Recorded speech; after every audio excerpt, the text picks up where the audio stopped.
ሰላም ጤና ይስጥልን የቻናላችን ተከታታዮች እንዴት ናችሁ? በዛሬ ቪዲዮአችን ሴቶች የወር አበባ ሰዓት በምትሆኑበት ጊዜ በጭራሽ መውሰድ የሌለባችሁን የምግብ አይነቶች ነው የምነግራችሁ። ከዚህ ቪዲዮ የሚጠቅም ነገር ነው እንታገኙት። እስከ መጨረሻው ተከታተሉ። ቻናላችንን ላይክ፣ ሰብስክራይብ፣ ሼር ማድረግ አትርሱ። የመጀመሪያው በጭራሽ መውሰድ የሌለብን ነገር አልኮል ነው። አልኮል እንዲሁ በወር አበባ ሰዓት ያለ ህመምን የሚያባብስ እንዲሁም ሰውነታችን በውስጡ ያለውን ውሃ አሟጦ እንዲያወጣና ዲሃይድሬት እንዲሆን የሚያደርግ አይነት ስለሆነ በጭራሽ አልኮልን መውሰድ የለብንም።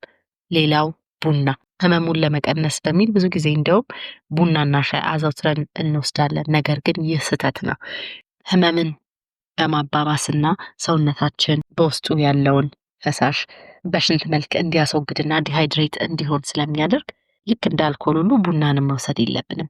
ሌላው ጨው የበዛባቸው ወይም ደግሞ ሶዲየም በውስጣቸው በጣም ያሉ ምግቦችን መውሰድ የለብንም። ለምሳሌ የታሸጉ ፕሮሰስድ የሆኑ ነገሮች በውስጣቸው ያለውን የጨው መጠን ወይም የሶዲየም መጠን ስለማናቅ እነሱን መውሰድ የለብንም። እንዲሁ ምግባችን ላይ ጨው ማብዛት የለብንም። እንደ ችፕስ ነገሮች ብዙ ጊዜ ችፕስ ላይ ጨው ይበዛል። እንደዚህ አይነት ነገሮችን ማብዛት የለብንም። ምክንያቱም የሶዲየም መጠን በሚበዛበት ሰዓት የሆድ መነፋት አብሮ ያጋጥመናል እና ይበልጥ በዛ ሰዓት ያለ ህመምን ያባብስብናል። እንዲሁ በውስጣቸው ከፍተኛ የሆነ የስኳር መጠን ያላቸው ምግቦች በጭራሽ መውሰድ የለብንም።